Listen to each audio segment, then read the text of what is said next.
Welcome back to ARMEDFORAGER. Today we're going to be looking at the Palmetto State Armory Dagger.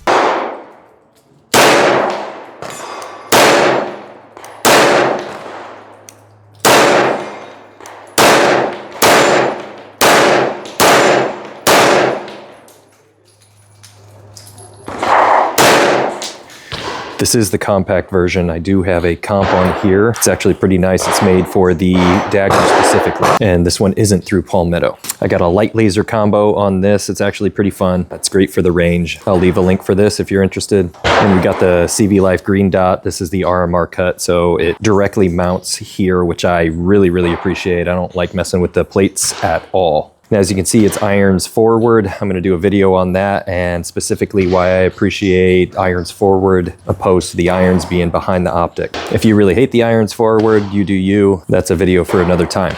I did get the slide separately, so I purchased the grip, had that sent to the FFL, and then the slide, the complete slide, shipped to my house. I do really appreciate this color combo, so it's like a tungsten. I think they call this one gray. I've got a few other firearms with this combo of colors, but I think the gray and black looks really nice. Haven't made any other modifications to this gun at all whatsoever, just the comp, put the dot on, and then the light. So it's been a few years. This has been out, the Dagger. It's really just kind of a compact, it's like a Glock 19. Ruger came out with one, I believe because the patent had ended, but there are a myriad of Glock clones out there now. I've tried a few of them, had some issues with some, others perform very well. I've even had issues with Glocks in the past. They're known for their reliability, but I've had a few that were not perfectly reliable as they claim to be. And I'll leave a video here just explaining all of that.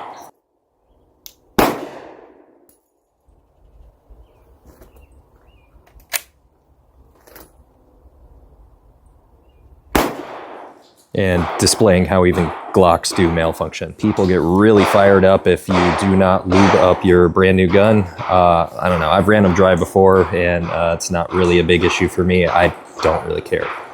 But for the sake of every expert out there who really has strong opinions about it, I'm gonna go ahead and lube it up with this Riptide. I love this Riptide. This is this is kind of the gold standard for me. This is the advanced CLP Plus. It's graphene infused. And this is a veteran founded business. I'll go ahead and leave a link for anybody who wants to give this a shot. You're getting a lot for the money for this from Palmetto. You get the slides that usually come standard with those forward serrations. They go pretty deep in the back, so you can really get a great purchase on this. They usually do come standard with that threaded barrel. I don't know, it's like $10, $20 more for the threaded barrel. Usually also comes standard with that direct cut for RMR. The grip to me is very much likened to a Glock. You do get that one kind of finger rest there, and it's got this kind of that recess cut here under the trigger. So I think they did that very well. My hands, I got the large kind of nitrile glove fit. So not small hands, but not great giant big mitts. And it fits very well, very comfortably. I can get a great purchase on this. I like the way they did the beaver tail. You don't have that super aggressive stippling, which I do appreciate the aggressive stippling, but this one fits just fine. Really allows you to grab hold of that. Standard with those suppressor height sights or optic sights. They are just matte black though. There's no tritium or anything like that in these. And then I just bought the Gen 5 Glock magazine, Glock 19 magazine. Let's see how this performs. I got two types of ammunition here, so I did go ahead and get the Aguila. I've heard good things about this, and it was pretty cheap. So 115 grain full metal jacket, and it doesn't immediately say how fast it's traveling. I'm guessing 1,200 feet per second. And then I got this ammo brand Target ammunition. This one is traveling at 1,200 feet per second, and it's 115 grain. I've had issues with this before, and so we'll see if just this firearm will just eat it up or if it will have some malfunctions as well. So let's get at it. All right, we'll go ahead and try out this ammo brand ammo first.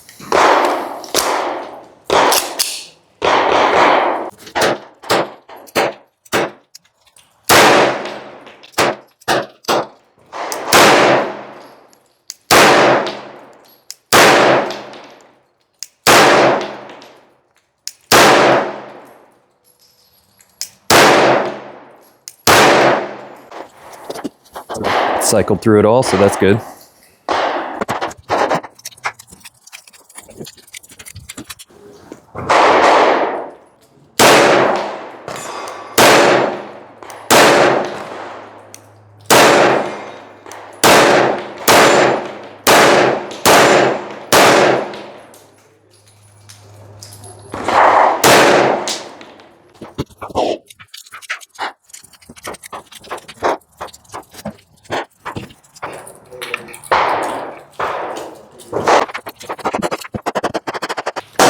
Let's try 15 more rounds.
The iron sights were all but pretty much perfectly dialed in, but they're not fixed sights, so there is some sort of discrepancy every once in a while with these iron sights. But this one looked pretty good. So it ate up all of the ammo brand. Let's try this 9mm from Aguila.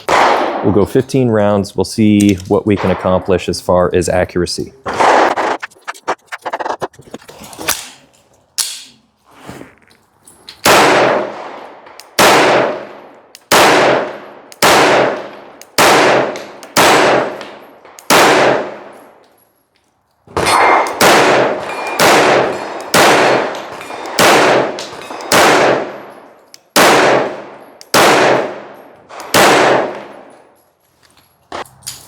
I think I was aiming a little high.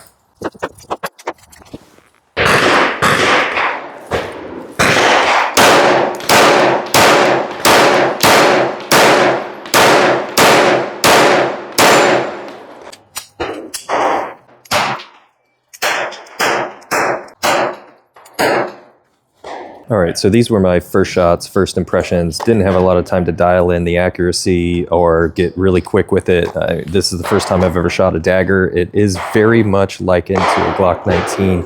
There are different features. It performed very well. That's my thing. I want things to run reliably. When you pull the trigger, you want things to happen. You don't want any hiccups or malfunctions.